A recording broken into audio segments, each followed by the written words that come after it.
नमस्कार मंडळी, मी सिद्धेश आदनकर पुन्हा एकदा तुमचं स्वागत करतोय आर्यन्स प्रस्तुत मच गया शोर द दहीहंडी पॉडकास्ट मध्ये. Special thanks to the podcast studio by edited media. इथे खूप चांगला सेटअप आहे, हाय एंड कॅमेराज आणि माइक्स यूज केलेत. तुम्हाला काहीच करायचं नाही, जस्ट गेस्टला इथे इन्व्हाइट करा, शूट करा, एडिट सुद्धा हेच लोक करून देतात, यांची टीम करून देते. खूप चांगला सेटअप आहे, तर just visit the podcast studio by edited Media. गेल्या एपिसोड मध्ये आपण निखिलची गप्पा मारल्या.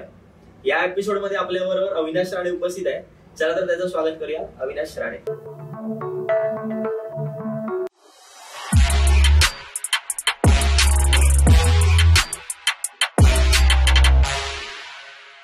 सर्वप्रथम तर अविनाश, मी तुझं अभिनंदन करतो की तू आर्यन्सला रिप्रेझेंट करायला स्पेनला गेलास.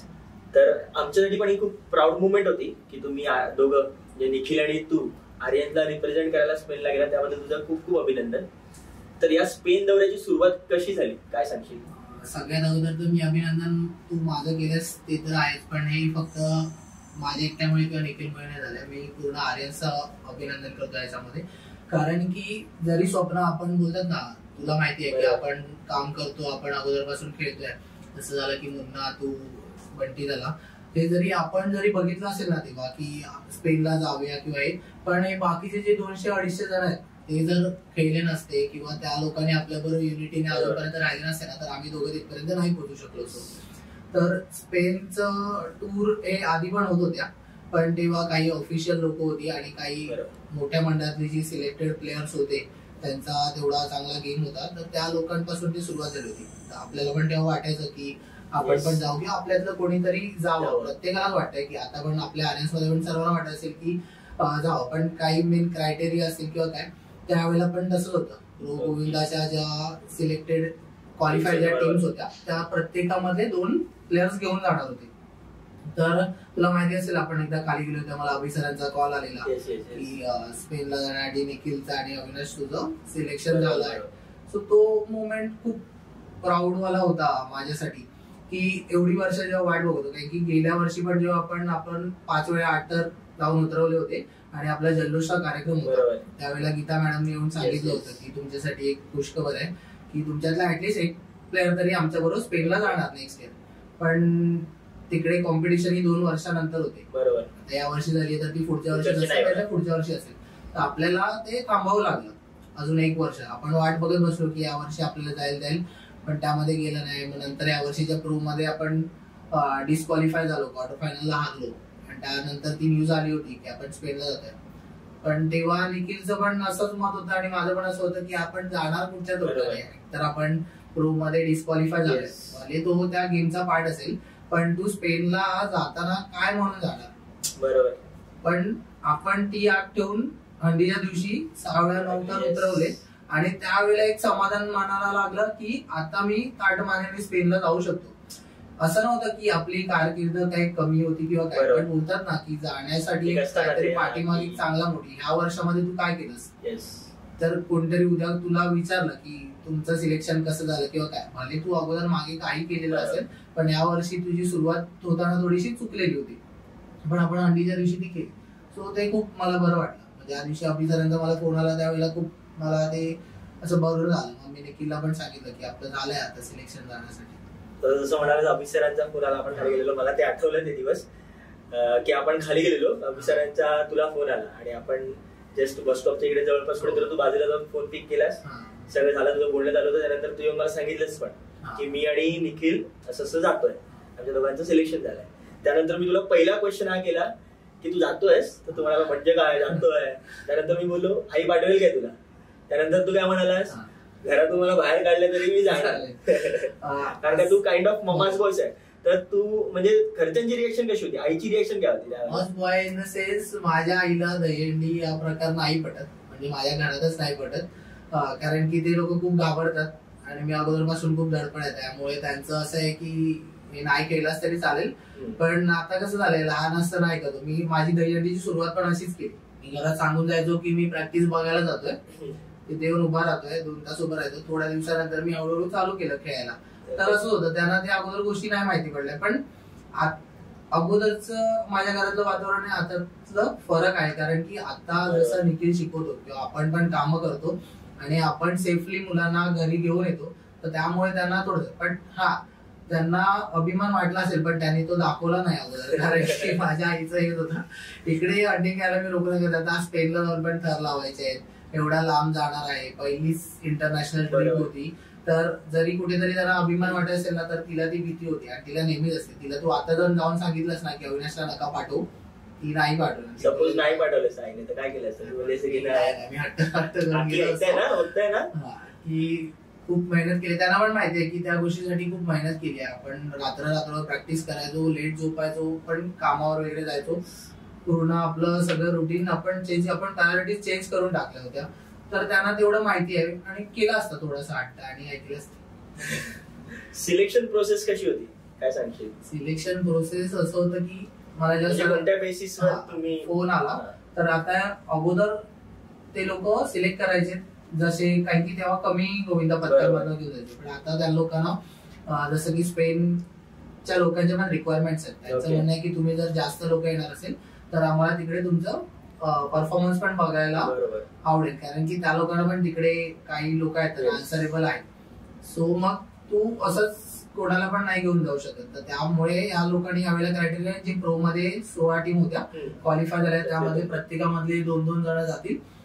मग त्या लोकांनी प्रत्येक थरावाईच मुलं मागितली होती. मला वरचे 3 एक्केवाली मुलं वेगळी पाहिजेत, दुरीमध्ये राहणारे वेगळे पाहिजेत, परत मुली पण होत्या. मुलींच्या ठिकाणी की तिकडे असं होतं की मुली आणि मुलं दोघांनी एकत्र खेळायचं होतं. मग बेस मधली मुलं वेगळी पाहिजे, अशी प्रत्येक पथकामधली मुलं मागितली होती. तर त्यांनी मला प्रश्न वगैरे विचारलेला की निखिल खेळतो का?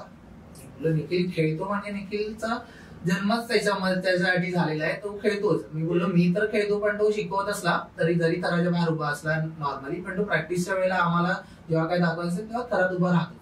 तर मग आपल्याकडनं मग त्या लोकांनी, ऑलरेडी मी 4 मध्ये खेळायचो म्हणून त्या प्लेससाठी माझं झालेलं सिलेक्शन. निखिल 3 मध्ये खेळत होता. निखिलची बघितली आम्ही तयारी प्रॅक्टिसच्या वेळेला, पण तो असाचा पुढे चढायचं म्हणून त्याला माहिती ना स्पेनला जायचं म्हणून यावेळेला थोडे ट्राय करत. जसं तू म्हणालास की मुली आणि मुलं एकत्र खेळत होता तुम्ही, तर मुलींचा सपोर्ट कसा होता तुम्हाला?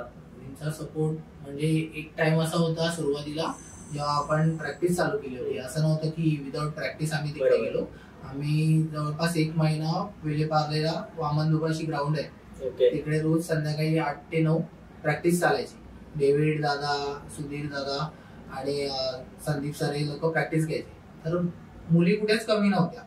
आम्ही लाजायचो अगोदर, कारण की आपल्यासाठी हा पहिल्यांदाच मोमेंट होता की मुलींच्या गळ्यात गळे घालून किंवा त्यांना पकडून असं एवढं क्लोज उभं राहून त्यांच्याबरोबर खेळणं. एक तू बोलतात ना, तू बाजूला उभा राहू शकतोस, पण त्यांना होल्ड करून त्यांच्या बरोबर खेळणं, त्यांच्या स्पॉट मध्ये पाय टाकून वरती जाणं, थोडस भीती वाटायची की त्यांचा. पण त्या एकदम क्लास लेवलच्या आहेत खेळणाऱ्या, त्यांच्यामध्ये जिद्द पण तेवढीच आहे आणि धमक पण तेवढीच आहे. म्हणजे तू नावं घेईल तर मी कथा झाली, लांडगे झाली, स्नेह आहे, परत अजून आहेत, मला आता पटापट नावं आठवत. पण त्या लोकांनी तू विचार कर, तू जय जवानचे थर बघितलेस, त्याच्यातले गिजेचे एक्के बघितलेत आपण लोकांना. त्या लोकांनी तिरीमध्ये 2 मुली उभी राहून गिजेचे 3 एक्के उचलले होते. म्हणजे विचार कर ते लोक किती स्ट्रॉंग आहेत. सो तो त्यांचा सपोर्ट होता, त्या कुठेच मागे नव्हत्या. चांगली गोष्ट. प्रॅक्टिस कधीपासून चालू झालेली या गोष्टीची? सगळ्या प्रॅक्टिस आय थिंक ना गणपतीच्या सीझन मध्ये चालू झाली होती. फक्त गणपतीचे 5-10 दिवस बंद ठेवली होती, कारण की घरात गणपती वगैरे होते लोकांच्या. आणि प्रॉब्लेम हा होता की आपण आपल्या एरियामध्ये प्रॅक्टिस करू शकतो आपल्या गोविंदा पथकाची, पण जेव्हा तू 16 टीम मधनं मुलं मागवतोस आणि एक ऍज अ टीम खेळवायची असते, तर त्यावेळेला कोण पनवेलला राहणार होतं, चेंबूरवरनं यायचे, वडाळावरनं यायचे, तर त्यांचा टाइम मॅच होणं, त्यांचं ऑफिस टाइम मॅच होणं. तर असं करून आम्ही प्रॅक्टिस चालू केली. तरी 8चा टाइम दिला तरी 9 ते 12 वगैरे अशी प्रॅक्टिस व्हायची. आणि त्या अगोदर वॉर्मअप सेशन्स व्हायचे. सुधीर आपण म्हणतो की जय जवान एवढी स्ट्रॉंग का आहे, तर मे बी मला असं वाटतं की त्यामागचं रिझन त्यांचं वॉर्मअप, त्यांचं एक्सरसाइज, त्यांचं डिसिप्लिन आहे. कारण की मी यावेळेला आपण तिकडे जेव्हा म्हणजे बोलतात ना, हे आम्हाला भाग्य भेटलं की त्यांचं प्रोसेस जाणून घेणं किंवा या सगळ्या गोष्टी माहिती पडणं. कारण की सुधीर दादा स्वतः वॉर्मअप घ्यायचा आणि रोज वेगवेगळा वॉर्मअप असायचा. तर त्याला माहिती आहे ऍक्च्युअली की मुलं कशाला कंटाळत असतील आणि सेम टाइम मुलांना स्ट्रॉंग कसं बनवायचं आहे. आणि तू त्याला मिस नाही करू शकत. तू लेट आला असेल वॉर्मअप हे करायला, तर आपण काय करतो, लेट गो करतो की चल ठीक आहे लेट आला कामावरून आलास, पण त्यांचा असं नाहीये, लेट आलास तर तू तुझा वेगळा वॉर्मअप कर, पण जेवढा झालाय तेवढा कम्प्लीट कर आणि त्यानेच ते बोलतात ना स्ट्रेंथ क्रिएट होते. येस, तुम्ही जवळजवळ 70 लोक बरोबर ना, तर मग ते मॅनेज कसं केलं तुम्ही एवढं, म्हणजे एवढ्या लॉंग टूरला जायचं आहे, इंटरनॅशनल टूरला जायचं, तर तुम्ही मॅनेज कसं केलं फ्लाईटला वगैरे, कसं मॅनेज केलं? मॅनेज करणं खूप डिफिकल्ट आहे. लोकांना असं वाटतं बाहेरून की या सगळ्या गोष्टी इझी आहेत, कारण की खूप लोकांच्या टीका पण होत्या आणि हे होतं की बाबा स्पेनला चाललेत तर ऍज अ फिरायला चाललेत असं नसतं, त्या मागची प्रोसेस आणि त्याच्यानंतरची प्रोसेस ही खूप मोठी आहे.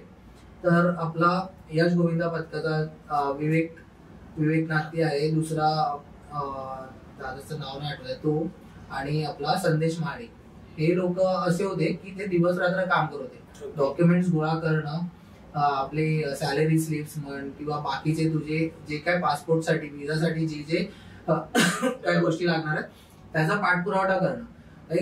एखादी गोष्ट एकदा सांगितल्यानंतर काय आपल्या पण मुलांचं चुकतं, बरोबर, की जर तुम्हाला एवढ्या मोठ्या लेवलला जायला भेटते तर तुम्हाला जर एकदा पुढचं डॉक्युमेंट मागितलं तर आपण लवकर दिलं पाहिजे किंवा ऑलरेडी रेडी पाहिजे. पण तिकडे असं व्हायचं की 10 वेळेला मेसेज टाकायला लागायचा. तरी ही आपली चूक आहे, मी तरच सांगतो जे आहे ते, कारण की मी पण जसं काम करतोय तसंच संजय दादा किंवा बाकीचे लोक पण काम करतात, पण ते लोक ते काम करत असताना पण बाकीचं आपलं सर्व डॉक्युमेंटेशन करणं ते पण त्यांच्यावर जबाबदारी होती, कारण की त्यांना त्यांच्या मीटिंग्स मध्ये त्यांच्या सिनियर्सना आन्सर करायला लागेल की तुमच्याकडे डॉक्युमेंटेशन आले का. मी 1-2दा संजय दादाला हे पण म्हटलंय की तू एवढं पेशंटली कसं घेऊ शकतोस, एवढं काम कसं राहू शकतो, की कारण की कधी काय होतं की तो सांगायचा मला पर्सनलला मेसेज करा, कारण की पर्सनलला प्रत्येकाने मेसेज केला असेल तर त्याला त्या व्यक्तीचे डॉक्युमेंट्स इझिली भेटतात. तरी पण आपल्यामध्ये होते काही जण की ते त्या ग्रुपवरच टाकले. तर मी वैतागायचो की बाबा तुम्हाला एकदा सांगितले तरी पर्सनल तरी पण तुम्ही असे टाकताय. तर मी बोललो तू कसं करावं शकतो, मी तर एवढ्या मध्ये तर माझं हायपरच झालो असतो मी, आणि मी काहीतरी बोलून झालो असतो. बोलतो नाही रे हे सगळं करायला लागतं, बोलतो हे जर न्यायचं आहे टीम पुढे न्यायची आहे तर कोणीतरी त्या लेवलचं म्हणून बोलतो माझ्याकडे दिलेलं आहे ते काम, आणि तो खूप चांगल्या प्रकारे करायचा. म्हणजे त्याने पूर्ण डॉक्युमेंटेशन करणं आणि सॅलरी, आता इंटरनॅशनल ट्रिप आहे तर आपल्याकडे बाहेरून इंडियामध्ये येणं इतकं सोपं नाही.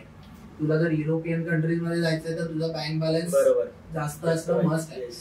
तर आपली काही गोविंदा पथकातली मुलं आहेत किंवा जे काय लहान होती किंवा काय काय ते आता नवीन जॉबला लागले होते तर त्यांचं बँक बॅलन्स किंवा काय ते सगळं मॅनेज करणं, तर त्याची जबाबदारी तर पूर्ण MRDG ने घेतली. सुरेंद्र सर आहेत, गीता मॅडम आहेत, बाळा सर आहेत आणि आपले अभि सर आहेत, या सर्वांनी ती जिम्मेदारी घेतली होती आणि स्वतःच्या बोलतात ना की स्वतः राहिले होते त्या गोष्टीसाठी जबाबदार, की आम्ही हे सगळं मॅनेज करू. जर काही तिकडे पैशांचा प्रॉब्लेम झाला किंवा काही ऍक्सिडेंटल गोष्टी झाल्या तर त्याला कसं मॅनेज करायचं हे त्या लोकांनी पूर्णपणे केलं. म्हणजे जवळपास विजासाठी सीएमच्या मीटिंग्स असू देत किंवा अजून कोणाकडनं परमिशन्स काढणं असू देत, कारण की इझी नाहीये. 70 जणांचा विजा एका याच्यामध्ये करणं प्लस तिकीट्स येण्या जाण्याच्या करणं एका दिवसात आपण जर करायला गेलो तर आपल्याला शक्य नाही. त्याच्यासाठी ओळखी आणि तिकडे दिवसभर थांबणं आणि स्वतःचं काम मॅनेज करणं एक बोलतात ना एक्स्ट्रीम लेवलची काम. तर एवढे 70 जण तुम्ही एका फ्लाईट मध्ये होतात, तर फ्लाईट मध्ये काय मजा केला तुम्ही? खूप जण असतील असे की पहिल्यांदा फ्लाईटने ट्रॅव्हल करत असतील, तर त्यांचा एक्सपिरियन्स कसा होता? फ्लाईटने जाणं, एअरपोर्ट पासून ज्या गोष्टी आहेत ना त्या खूप म्हणजे बोलतात ना खूप मजेदार किस्से पण आहेत. आणि बोलतात काही जणांचा पहिला एक्सपिरियन्स होता तर खूप प्राऊड मुवमेंट पण आहे की आता जेव्हा निघालो होतो तेव्हा सगळ्याचे घरातून सोडायला मला आला नव्हता सोडायला, येणार सांगितलं. तर माझ्याही घरातले आले होते, त्यांचं म्हणजे तिकडून प्रत्येकाच्या पॅरेंट्सना मी बघत होतो, बोलतात ना की त्यांना एक अभिमान वाटत होता. आणि मेन गोष्ट काय होती, जरी ऑफिशियली इंडियाला असं बोलतात ना ऑफिशियली इंडियाला रिप्रेझेंट, पण जे जर्सी आणि घालून बोलवलं होतं ते खूप प्राऊड मुवमेंट होतं की इंडियाचा फ्लॅग घातलेला पूर्ण सूट घातला होता आणि सगळेच्या सगळे 70 जण त्याच युनिफॉर्म मध्ये जात होतो. पूर्वेश सर स्वतः आले होते तिकडे सोडायला, तर ते खूप मजा आली तेव्हा. पण पुढे जेव्हा आतमध्ये गेलो तर त्यानंतर मग सगळ्यांची थोडीशी टाईट झाली होती हवा, कारण की सगळ्यात बोलतात ना पहिल्या काही जणांचा पहिला एक्सपिरियन्स होता. एक तर इंटरनॅशनल ट्रिप आहे ती पण युरोपियन कंट्रीमध्ये, तर चेकिंग आणि तुम्हाला क्वेश्चन हे सगळे होणार. इंडियामध्ये तर ठीक आहे, इंडियामध्ये केलं आपण जे काय होतं ते सगळं मॅनेज केलं, सर्वांचं लाईन मधून गेलो. मग 2 फ्लाईट्स होत्या आपल्या, डिवायडेड होत्या. अर्धी टीम पुढे जाणार होती आणि अर्धी टीम नंतर येणार होती. असं होतं की 35 जण वेगळ्या फ्लाईट मध्ये होते, दुसरे वेगळ्या फ्लाईट मध्ये होते. तर मग इथून आम्ही पहिले गेलो होतो जर्मनीला. ओके. जर्मनीला गेल्यानंतर आपल्याकडे एक आहेत मॅडम लांडगे, त्या फोनवर दिवस पहिल्यांदा झालं होतं तर व्हिडिओ कॉल सर्वांना दाखवते की तिकडचे एअरपोर्ट तिकडचे फ्लाईट्स येते आणि तिकडे एक अर्धा एक तासाचा ब्रेक होता आणि दुसरं फ्लाईट लागलं होतं. पण ते फ्लाईट कुठे लागतं, कसं लागतं, या सगळ्या गोष्टीच्या माहिती घेणं इम्पॉर्टंट आहे. कारण की आपण जातो, हे आपलं बस स्टँड सारखं नाहीच आहे की मी पण गेलो मला पण शोधायला टाइम लागला अगोदर की कुठे फ्लाईट लागत असेल, कोणत्या बेल्टला सामान उतरतं, या सगळ्या गोष्टी माहिती आहेत. तर त्यामध्ये ती व्हिडिओ दाखवत होती आणि वॉशरूमला गेली होती आणि फ्लाईट मध्ये तिची मिस झाली. आम्ही फ्लाईट मध्ये बसलो, जवळपास अर्ध्या तासाने फ्लाईट फ्लाय झालं, पण आम्हाला पण नाही कळालं की मिस आहे. कारण की तिकडे कसं तिकीट्स सीट्स अशा एकत्र नव्हत्या सर्वांच्या, कोणी कुठे पण बसत होतं जसं भेटलेलं तसं, तर त्यामध्ये कोणाच्या लक्षात नाही आलं. आणि फ्लाईट मध्ये गेल्यानंतर कोणाचा फोन नाही लागला. आम्हाला मुंबईवरनं कॉल आला की लांडगे. कसं कॉन्टॅक्ट कसं झालं ते मुंबईवरनं? म्हणजे ती घाबरली होती, ती आपला पार्ले स्पोर्ट्स क्लब मध्ये खेळते, तर तिने मुंबईला त्या सरांना फोन केला. त्या सरांनी मग फ्लाईट मध्ये कोणाला तरी फोन केला आणि सांगितलं की लांडगे एअरपोर्टवर राहिली आहे. तेव्हा प्लेन मध्ये सर्व शोधाशोध झाली की खरोखर राहिले की पहिले असं मस्करी चालू आहे, जोक चालू आहे. नंतर कळलं की ही फ्लाईट मिस झाली आणि आम्ही गेलो बार्सिलोना. नंतर मग झाली तिची तिकडे रडारड चालू झाली वगैरे. देवालाच माहिती तिने कसं, ती आहे तेवढी स्ट्रॉंग, पण तिने कसं मॅनेज केलं माहित नाही. तिला त्या लोकांनी पण, तिकडचे जर्मनीचे लोक पण एवढे चांगले आहेत की त्या लोकांनी लगेच तिला नेक्स्ट फ्लाईट मध्ये बसवलं आणि मग ती पुढच्या फ्लाईटने एअरपोर्टला आली. आम्ही पण असं मस्त तिचं स्वागतासाठी उभे राहिलो, टाळ्या वगैरे वाजवल्या. आणि तिला माहिती होतं गीताताई काय आपल्याला सोडत नाही, कारण की गीताताई फ्लाईट मध्ये सर्वांवर सरळ पाणी चालू झालं होतं की तुम्ही विसरलेत कसे. कारण की बरोबर आहे, आपण जबाबदारीने जातो तर असं नाही झालं पाहिजे. कारण की आपल्याला अजून टूर्स करायचे आहेत, बाकीच्या मुलांना घेऊन जायचंय, भले ते चुकून झालं असेल काही असेल, पण ती रिस्पॉन्सिबिलिटी असते.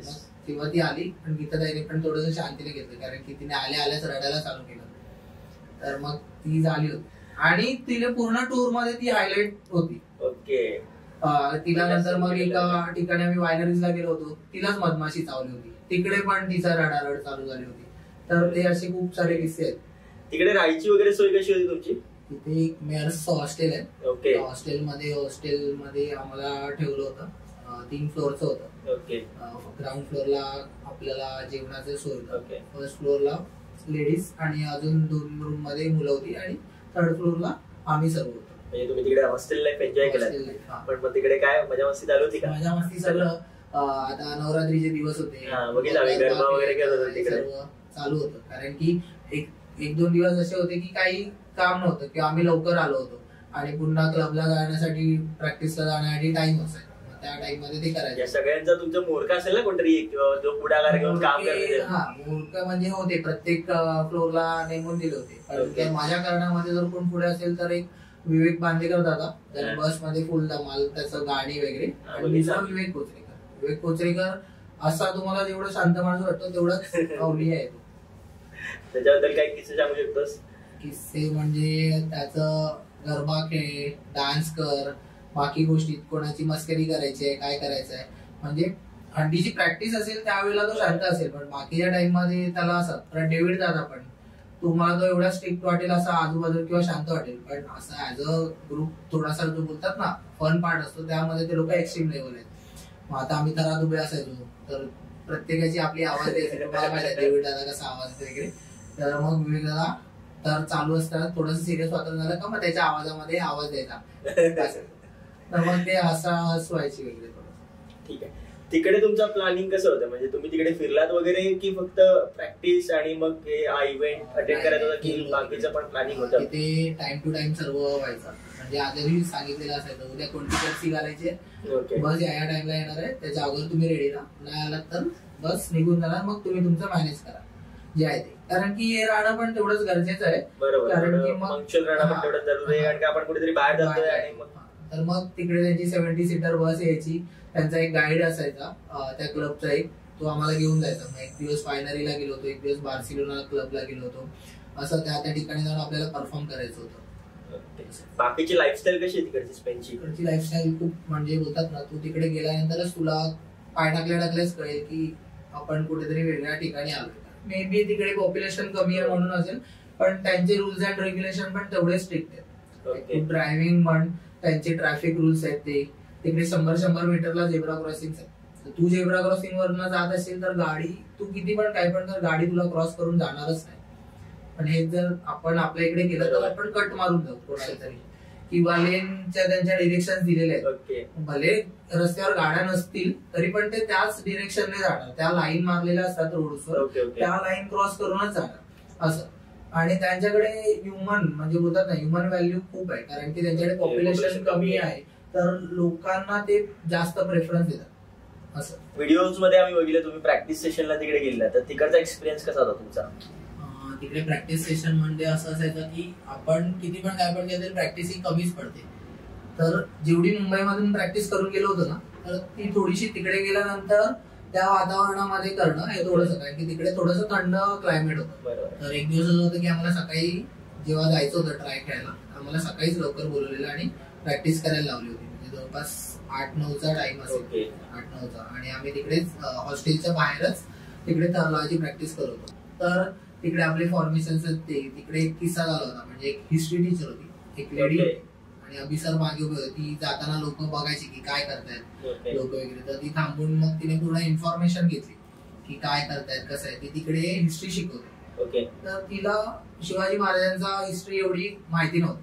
मग अभिसरांनी ते काम केलं की म्हणजे शिवाजी महाराजांबद्दल तिच्या डोक्यामध्ये एवढं फिट करून टाकलं की ती बोलतात ना, आता जाऊन तिने मग आम्हाला सांगितलं तिकडे की मी आता जाऊन ह्या गोष्टीवर स्टडी करेन. त्याने सांगितलं की हिस्ट्रीत जर तुला रिअल माहिती करून घ्यायची तर शिवाजी महाराजांची रीड कर किंवा त्याचा स्टडी कर असं. आणि प्रॅक्टिस सेशन्स तसे आमच्या तिकडे व्हायचे, रोड साईडला व्हायचे. पहिले तिकडे एक लॉन होतं, तर त्या लॉनवर झालं. पहिले आम्ही पार्किंग मध्ये होतं करायचं ठरवलेलं, पण ऊन वगैरे आणि उगाच काय पडलं वगैरे तर हे नको म्हणून, कारण की तेवढे लिमिटेड लोक, जेवढी गेलो होतो तेवढी अर्धे त्याच्यातली थरामध्येच होती. मग ते झालं आणि मग क्लबला जायचं वगैरे, तिकडे क्लब मध्ये थोडीशी करायचो बस.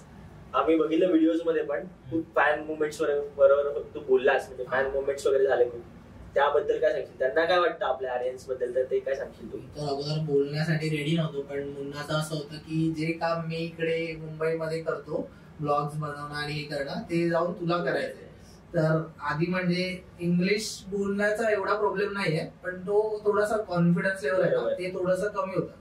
पण सुरुवातीला थोडीशी भीती वाटली की तिकडच्या लोकांबरोबर कसं बोलायचं, त्यांना समजेल की नाही समजेल.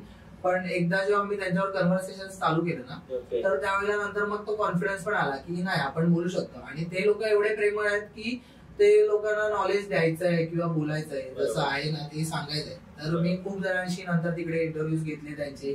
तिकडे न्यूज चॅनल वाले होते, त्या लोकांनी पण माझा इंटरव्ह्यू घेतला होता.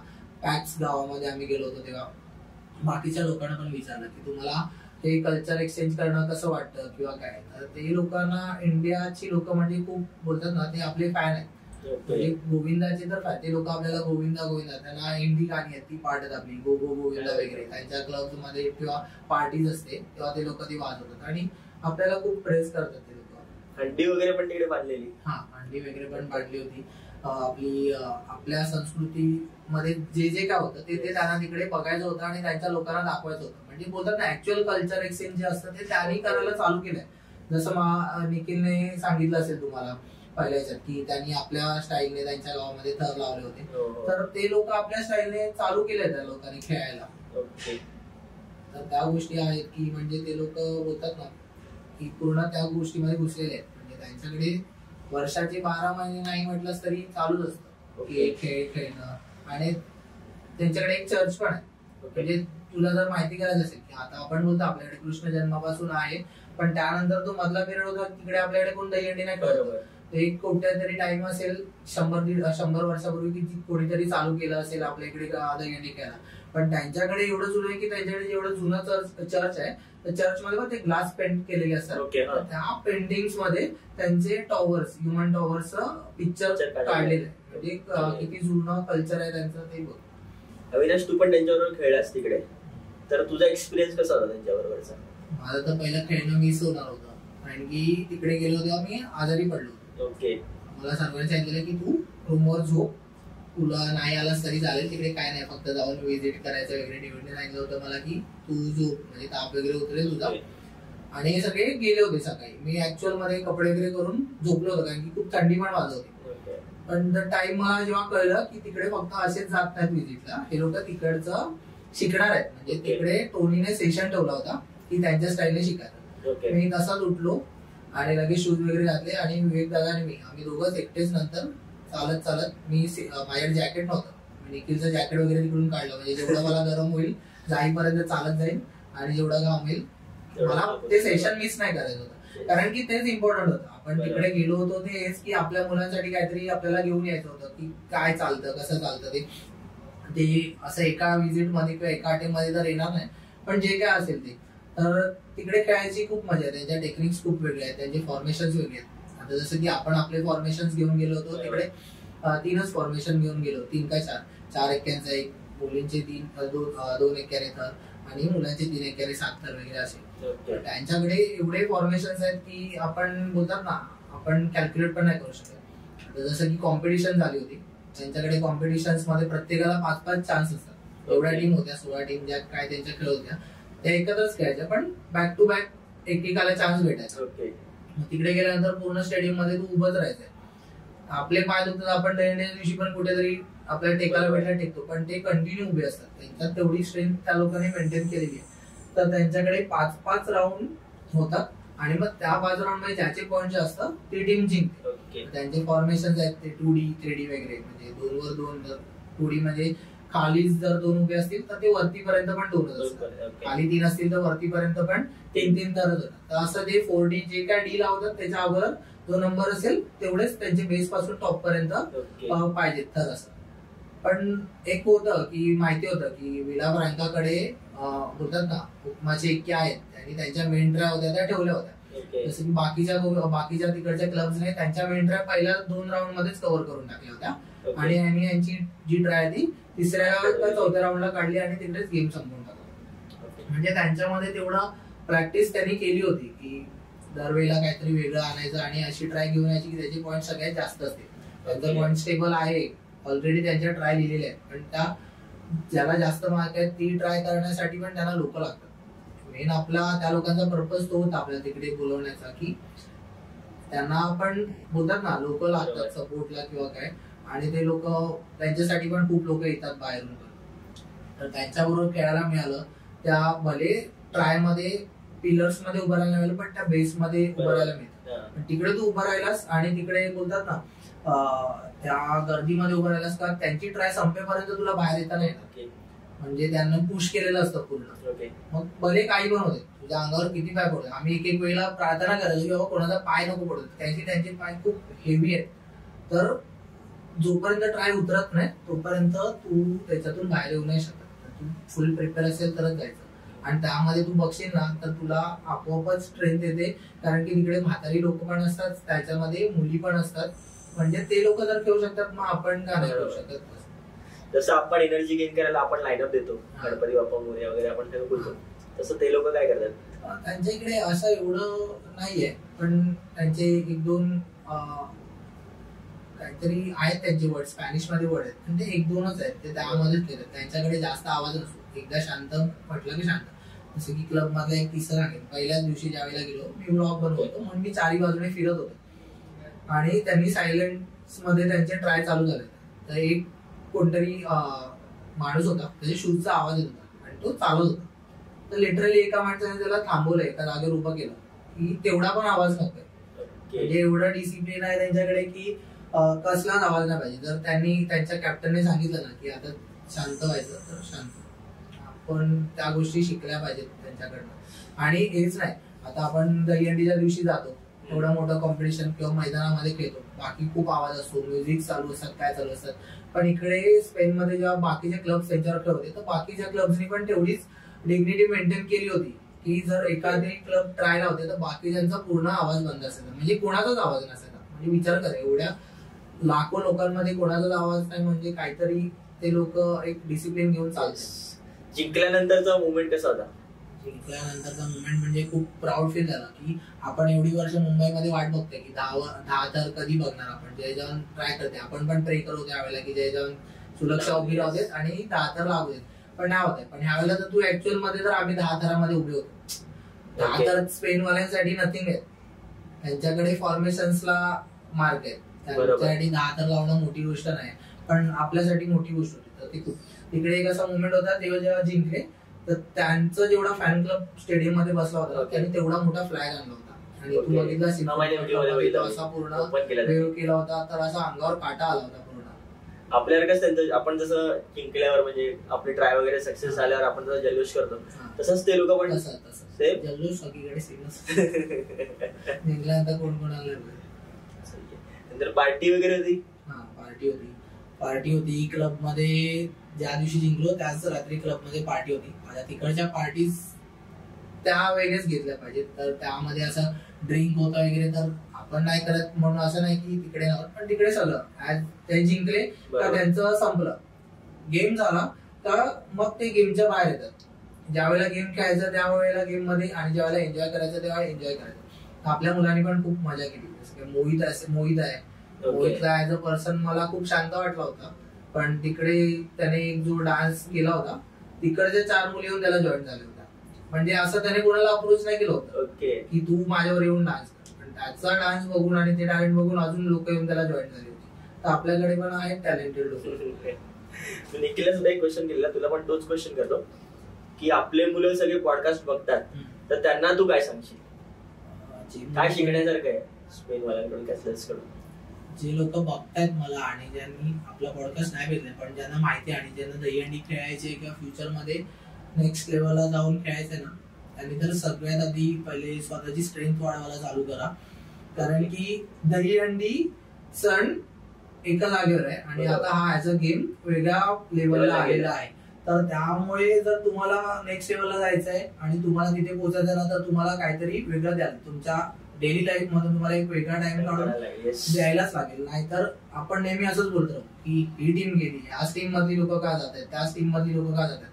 हे ब्लेमिंग करण्यापेक्षा स्वतःवर वर्क करा, स्वतःच्या टीमला अशा लेवलने पुढे घेऊन जा की 4 चौघामध्ये दिसली पाहिजे. 1 वर्ष आपण पण असंच होतो की आपण पण कुठेच नव्हतो किंवा काय नव्हतो. आपण आता सोशल मीडियावर वर्षभर असतो त्यामुळे दिसतो ती गोष्ट वेगळी आहे, पण त्यासाठी पण एफर्ट्स घेतोच आहे. असं नाहीये की आपोआप येतात किंवा काय. तर मी ते सांगेन एफर्ट, छोटे छोटे एफर्ट्स घेणं गरजेचे आहे. पूर्वेश सर आणि कश्मीरा मॅडम पण तुझ्याबरोबर होत्या, तर त्यांचा एक्सपिरियन्स कसा होता? असं म्हणशील की बाबा ते लोक मोठे आहेत किंवा एका आपल्यापेक्षा वेगळे लेवल आहेत, पण त्यांनी या गोष्टी कधी आम्हाला तिकडे जाणवलं नाही. ते फिरायचे आमच्या बरोबरच त्यांचं सर्व होतं. ते स्टेला वेगळीकडे होते कारण की आम्ही हॉस्टेलवर होतो. तिकडे त्या लोकांचं आपल्याकडे स्टे नव्हतं हॉस्टेलवर राहण्याचं. पण त्या दोघांनी बोलतात ना, इंडियाच्या टीमसाठी किंवा त्यांनी टीम पाठवली आहे त्या टीमसाठी तिकडे येऊन तेवढं डेडिकेशन देणं पण इम्पॉर्टंट आहे. त्यांची 2 छोटे बेबी आहेत, पण ते लोक त्यांना ठेवून तिकडे आपल्या बरोबर आले होते.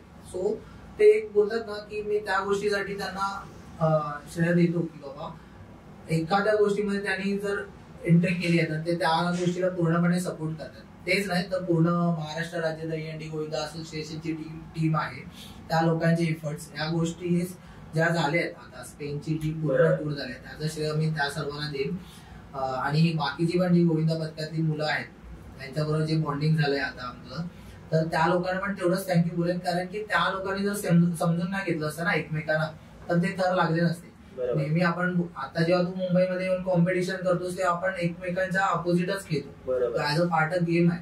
पण तिकडे गेल्यानंतर सगळ्यांनीच, जेवढे जण आले ते सर्वांनीच इकडच्या गोष्टी इकडेच ठेवल्या होत्या आणि तिकडे ऍज अ एक टीम म्हणून खेळलो. यश गोविंदा पथकाचा हरीश असो, लोमेश दादा असो, हिंदा माता मधले ऋषी वगैरे असतील, ओम ब्रह्मांड मधला जॉन सर आहे, सर्व बालवीर मधले आहेत, स्वप्नील, आणि सगळ्यांनीच बोलतात ना एकत्र असं सर्वांना समजून घेतलं होतं. तिकडे काहीच असं नव्हतं की आपण तिकडे वेगवेगळ्या टीम मधून आलो, तिकडे ऍज अ युनायटेड टीमच खेळलो. होप तुम्हाला आवडला असेल. पुन्हा एकदा special thanks to the podcast studio by edited Media. खूप चांगला सेटअप आहे या लोकांचा, खूप हाय एंड कॅमेराज आणि माईक युज केलेत. आणि पुन्हा एकदा तुम्हाला मी सांगू इच्छितो की 5,000 मध्ये फक्त तुम्हाला हा स्टुडिओ मिळतोय, पण तुम्ही आर्यनचं नाव घेऊन इकडे आलात तर तुम्हाला हा स्टुडिओ 50% डिस्काउंट मध्ये मिळणार आहे.